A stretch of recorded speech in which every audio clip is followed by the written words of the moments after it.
Gaanfa Afriikaa keessatti madaalli humnaa fi giddugaleessummaa siyaasaa jijjiiruuf Itoophiyaan sochii waraanaa kanaan dura argameen beeknee keessa jirti.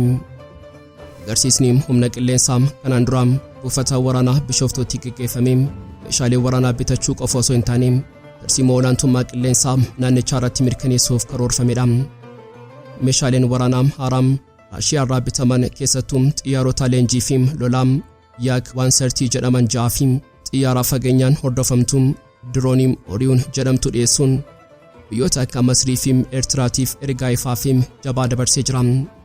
Meeshaaleen waraanaa Raashiyaa irraa Bishooftuu seenan bal'inaan ni madaala.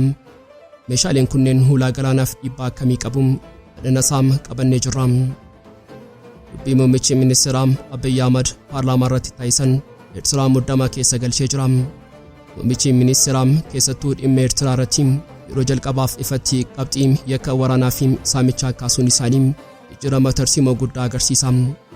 Hariiroon biyyoota lamaanii kanaan dura akka michummaa nageenyaatti ilaalamaa ture har'a gara morkii fi walshakkii kallattiitti jijjiiramuun isaa madda yaaddoo addunyaa ta'ee jira. Dubbii kanaaf Eritiraan deebii ariifataa fi cimaa gama ministeeraa odeeffannoo ishee Yamaana Gabra Masqaliin kenniteetti Itoophiyaan sobaa fi dhugaarraa fagaachuu qofa osoo hin taane ajandaa waraanaa Eritiraa irratti banuuf haala mijeessaa jirti jechuun kallattiin balaaleffattee jirti. Morkii bal'atee gara Hulaa Galaanaatti guddatee kan Abiy Ahimed Baalenis Hulaa Galaanaa ni arganna jechuun aadatan dabalatee dhimma Galaana Diimaa akkasumas Iccitii fi seendubee Muddama kanaa yoo aga xumuraatti nu faana turtan ni dhageessu. Qophii keenyaam laayik gochuun jalqabaan affeerraa keenyaam yeroo maraatiin yooyaam ashamaar kafuuniim kabajamtootaam dhaggeeffattoota keenyaam kun Oromiyaa 24 Newsdha. Kanneen chaanala YouTube keenyaa faaraa taatan subscribe gochuun maatii keenyatam qophiin keenya namoota hedduu biraa akka ga'uuf like share gochuun waliif qooduun dagatinaam hanga xumuraam qophii keenyaatiin turtii gaarii.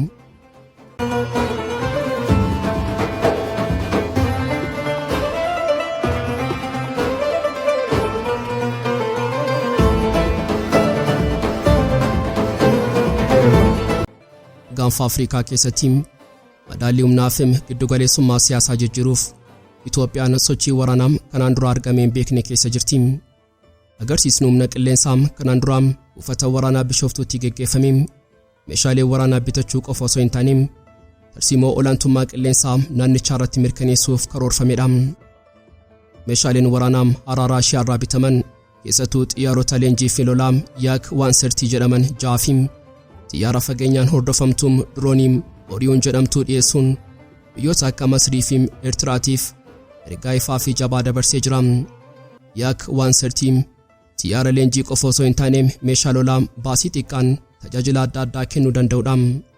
Xiyyaarri kun sirna to'annoo dijitaalaa dandeettii xiyyaarota waraanaa gurguddoo akka Su-30 fi MiG-29 fakkeessuu danda'u waan qabuuf leenjii abbootii qilleensaa sadarkaa olaanaatti ceesisa.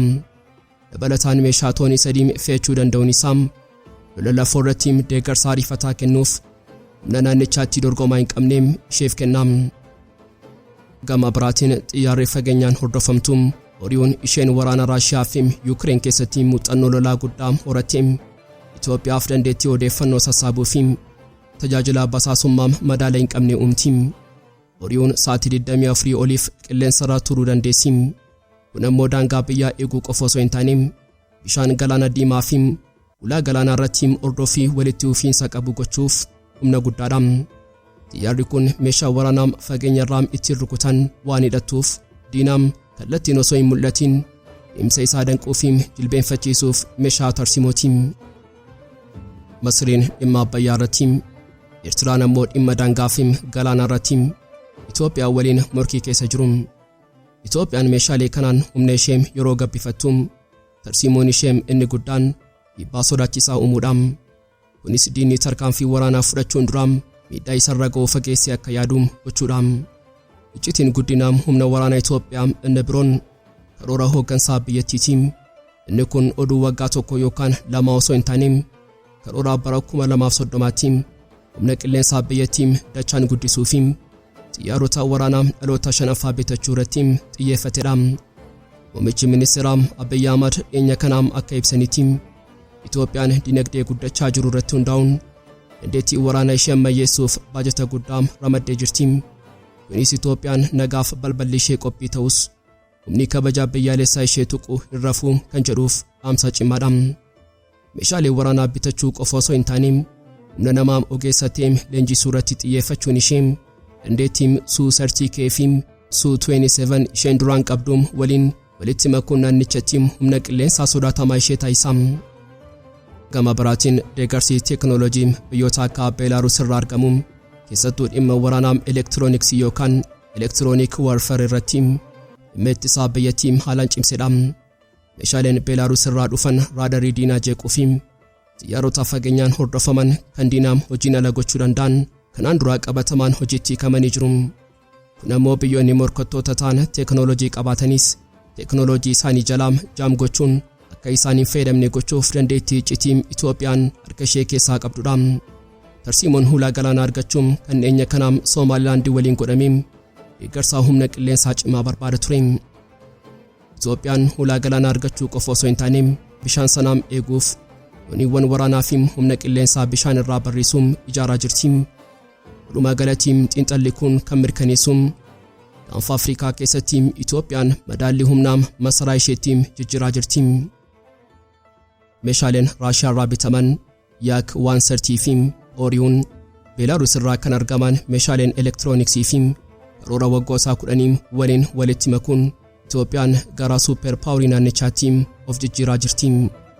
Tarsiimoon kun Masriin akka dhimma Abbayyaa irratti marii filattu, Eritiraan immoo akka waliigaltee bishaan galaanaa irratti dhiibbaa keessa galtuu gochuuf kan karoorfamedha.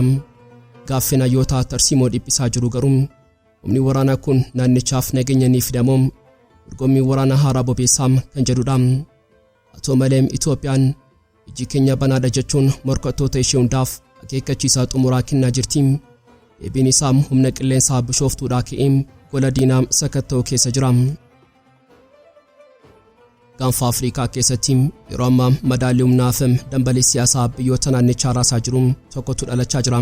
Innis agarsiisaa humna qilleensaa Bishooftuu keessatti dhiyeenya mul'ateen qofaa osoo hin taane sagalee paarlaamaa Itoophiyaa keessatti dhaga'ameen mootummaatti mirkanaa'ee jira. Itoophiyaan xiyyaarota lolaa ammayyaawaa kanneen akka yak 130 fi xiyyaarota fageenyaan hordofaman diroonii Oriyuun jedhaman ittiin of ijaaraa kan jirtu. Dhimma hulaa galaanaa argachuu dhugoomsuuf akkatee dubbiin ministeera MM Abiy Ahimed Paarlaamaa irratti ifa godhee jira. Ati mul'ate kun kan akeeku Itoophiyaan amma gara waraana sammuu fi tarsiimoom isa dhumaatti ce'uu isheeti. Meeshaaleen waraanaa haaraa Raashiyaa irraa bitaman kunniin dandeettii xiyyaarota waraanaa dhaloota shanaffaa simuleetii gochuun morkattoota naannichaa kanneen akka Masrii fi Eritiraatiif akeekkachiisa madaala hin qabne dabarsanii jiru. Dubbiin muummicha ministeera Abiy Ahimed Paarlaamaa keessatti dubbatan keessattuu dhimma Eritiraa irratti yeroo jalqabaaf ifatti qabxii yakka waraanaa fi saamichaa kaasuun isaanii jijjiirama tarsiimoo guddaa agarsiisa. Hariiroon biyyoota lamaanii kanaan dura akka michummaa nageenyaatti ilaalamaa ture har'a gara morkii fi walshakkii kallattiitti jijjiiramuun isaa madda yaaddoo addunyaa ta'ee jira. Abiy Ahimed waraanni Eritiraa yeroo waraana kaaba Itoophiyaa warshaa saamuu fi ajjechaa jumlaa raawwachuu isaa yeroo duraaf ifatti paarlaamaa irratti dubbachuun isaanii akka waan humni waraana Itoophiyaa jabaataa dhufeen hulaa galaanaa argachuuf itti gaafatamummaa Eritiraa irraa walabaa gochuuf yaalii godhamedha. Kunis kanaan dura sababa michummaatiin kan dhokfamaa ture hundi har'a hulaa galaanaa argachuuf jecha akka kaardii dippiloomaasiitti hojiirra oolaa jiraachuu isaa mul'isa. Gama biraatiin pireezidaantiin Ameerikaa Doonaald Tiraamp dhimma hidha haaromsaa irratti Itoophiyaan deeggarsa Ameerikaa fudhatteetti jechuun himata dhiyeessaniif deebii muummicha ministeera Abiy Ahimed kennan horii tokko deeggarsa sisteem liqaa biyya alaatti osoo hin hirkatiin ilkaan ciniinnatanii ijaaruun dandeettii biyyattii mul'isuu qofa osoo hin taane dhimma hulaa galaanaatiifis Itoophiyaan abbaa biyyummaa guutuu akka barbaaddu akeekam. Akka xiinxalaa muummicha ministeera biyyattii Itoophiyaan hulaa galaanaa argachuun ishee seera uumaadha. Uummatni miliyoona 130 qabu hulaa galaanaa malee jiraachuun haqa uumaa waliin wal faalleessaa jedhanii falmuun isaanii addunyaatti bu'uura hamilee uumachuuf kan yaalamedha.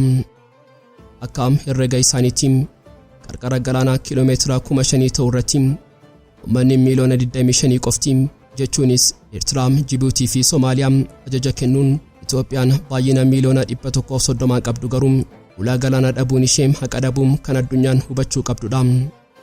Humni waraanaa Itoophiyaa ammayyeeffamaa jiru kun Hulaa Galaanaa argachuuf Baalenis Booleenis karaa danda'ame hundaan galma akka ga'u muummichi ministeeraa Abiy mirkaneessanii jiru. Filannoowwan isaan dhiyeessan kanneen akka dhibbeentaa 10 hanga 15 hidhaaromsarraa qooda daandii qilleensaa Itoophiyaa irraa yookaan lafa wal jijjiiruun Hulaa Galaanaa argachuun seera daldalaa irratti kan hundaa'edha. Kuni ammoo Masrii fi Eritiraaf dhiibbaa dippiloomaasii guddaa uumam. Itoophiyaan nuti nama nan ajjeese hin jennee garuu nagaan yoo ta'u baatee ijoolleen keenya ni gaafatu jechuun isaanii dhaloota dhufuuf leegaasii waraanaa fi falaasama Galaanaa akeeka akka jiran agarsiisa. Humni waraanaa Har'a yak waan sertii fi Oriyoon hidhate kun yoo mariin dippiloomaasii milkaa'uu baatee akka pilaan biitiin kan qophaa'e ta'uun isaa iccitii hin qabu. Gadi fageenyaan yeroo ilaallu MM Baalenis Booleenis jedhamu sun humna waraanaa ammayyeessuu waliin hidhata cimaa qaba. Itoophiyaan kanaan dura gabaa boba'aa fi daldalaa biyya biraa irratti kan hirkattu turte. Har'a garuu gola diinaa saqattoof dandeettii elektiroonik warfare Beelaaruus irraa argatteen of cimsitee jirti. Kunis yoo Hulaa Galaanaa argachuun tarkaanfiin fudhatame adarii fi meeshaalee quunnamtii biyyoota ollaa hojii ala gochuun ulaa kiiloomeetira 50 qofa argachuuf dandeettii tarsiimoo qabaachuu ishee mul'isa. Dubbii muummicha ministeeraa Abiy Ahimed Paarlaamaa irratti dhiyeessan xiyyeeffannoon isaanii inni guddaan dhimma hafuuraa fi jiraachuu kan ta'e Hulaa Galaanaa irratti akka ta'e mirkaneesseera.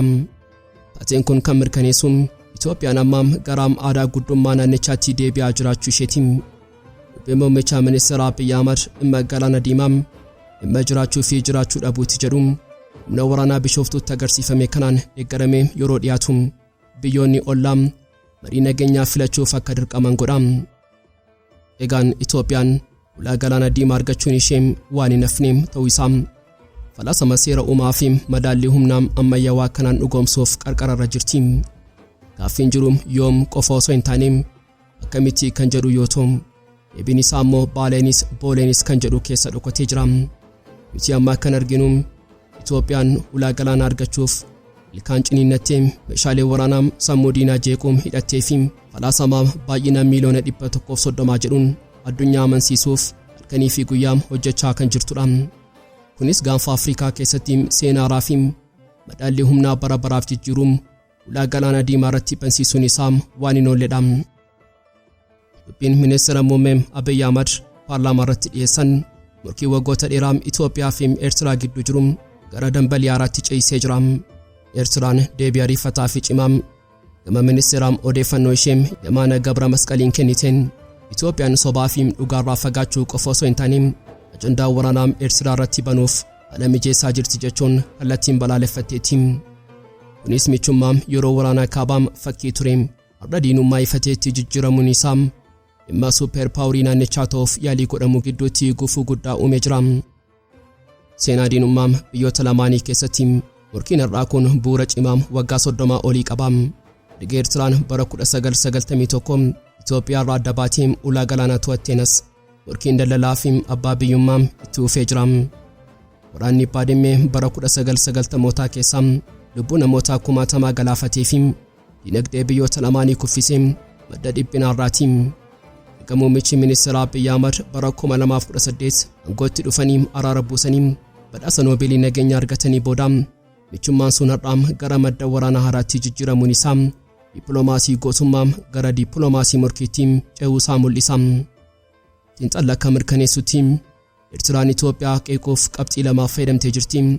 Tokkoffaan gantummaa mileedha. Yamaanan akka jedhanitti yeroo waraanichaa qondaalonni waraanaa Itoophiyaa loltoota Eritraa jajaa fi meedaaliyaa badhaasaa turan har'a saamichaa fi ajjechaan himachuun isaanii dantaa siyaasaa qofaafi. Kunis Itoophiyaan Hulaa Galaanaa argachuuf jecha seenaa michummaa dhiigaa diiguuf murteessuu ishee saaxila. Lammaffaan gaaffii Hulaa Galaanaa ilaalchisee fakkeenyaaf gaarreen Goolaan muummicha ministeeraa Abiy Ahimed kaasan kallattiin sodaa abbaa biyyummaa Eritraa uumee jira.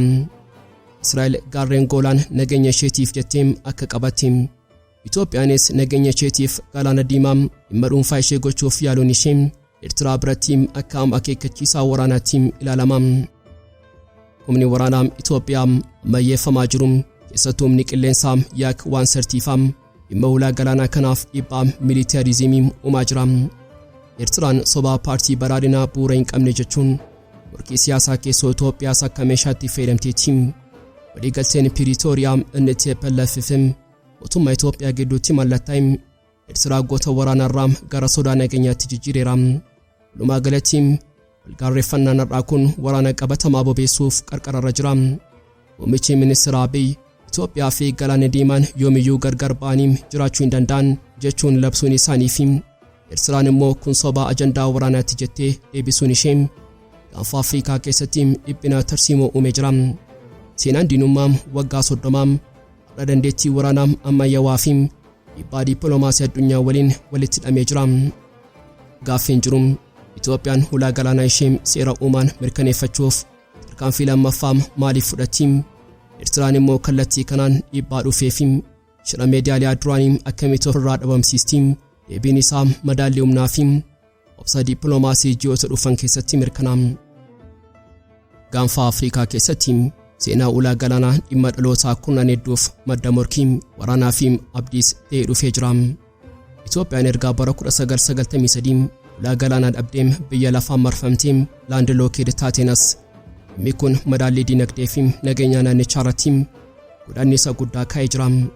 Seenaan kan nu yaadachiisu Itoophiyaan durii sirna Aksuum tajaajila buufata galaanaa Adaawulis fayyadamuun daldala addunyaa to'achaa turuu isheeti. Haa ta'u malee kufuun sirna mootii fi dhalachuun biyya Eertiraa Itoophiyaa miliyoona 130 qabdu hulaa galaanaa malee hambisuun isaa har'a haqa uumaa fi tarsiimoo jiraachuu gidduutti falmii cimaa uumee jira. Amma garuu humna waraanaa Itoophiyaa ammayyeessuu fi dubbiin Baalenis Booleenis jedhu hulaa galaanaa argachuun waan hin oolle ta'uusaa calaqqisiisaa jira. Itoophiyaan hulaa galaanaa Diimaa argachuun ishee waadachaa sadii qabateetii dhufa. Inni jalqabaan bilisummaa dinagdeeti. Waggaatti kafaltii tajaajila buufataa qofaaf doolaara biliyoona 1.5 hanga 2 biyya Jibuutiitiif kaffaltuu hambisuun maallaqa kanaan warshaalee fi piroojektota gurguddoo ijaaruu dandeessi. Kun ammoo gatiin miilaa fi meeshaalee biyya keessatti akka gadi bu'u gochuun jireenya lammiilee irratti jijjiirama bu'uuraa fida. Inni lammaffaan olaantummaa tarsiimooti. Itoophiyaan hulaa galaanaa dhuunfaa ishee qabaachuun ishee dantaa biyyaalessaa ishee eegsifachuuf dhiibbaa biyyoota ollaa jalaa walaaba ishee taasisa. Akka kanaan dura daldala ishee akka meeshaa siyaasaatti ittisuun hin danda'amu. Kun ammoo Itoophiyaa gaanfa Afriikaa keessatti goota dinagdee taasisa. Inni sadaffaaf inni guddaan ijaarsa humna galaanaadha. Itoophiyaan hulaa galaanaa yeroo argattu dooniiwwan waraanaa ammayyaawaa fi humna qilleensaa bishaan irraa barrisuun ijaaruun nageenya galaana Diimaa keessatti qooda fudhachuun isheen oolu. Kun ammoo madaallii humnaa Masrii fi Eertiraarraa gara Itoophiyaatti deebisa. Itoophiyaan nageenya galaana Diimaatiif ani ittisaa dursaatti jettee yeroo dhaabbattu humni ishee inni yak waan sirtii fi horiyoon hidhatte sun bishaan sana eeguu fi diinarraa ittisuuf qophii ta'uusaa agarsiisa. Kun biyyoota guddatan kanneen akka Turkii fi Saawudii waliin dorgomuuf dandeettii dabalataa isheef kenna. Walumaa galatti kun kan mirkaneessu Itoophiyaan hulaa galaanaa argachuun ishee dhimma filannoo osoo hin taane dhimma dirqamaa ta'uusaati. Humna waraanaa jabaa fi dippiloomaasii Baalenis Booleenis jedhuun kanaan Itoophiyaan hulaa galaanaa cufamee san banuun ishee gaanfa Afriikaa keessatti gara boqonnaa guddummaa ishee duraatti deebisa. Kun ammoo dinagdee biyyattii dachaan guddisuun Itoophiyaan akka gaanfa Afriikaatti qofa osoo hin taane Afriikaatti humna addunyaan sodaatu ta'uuf carraa guddaa argatti.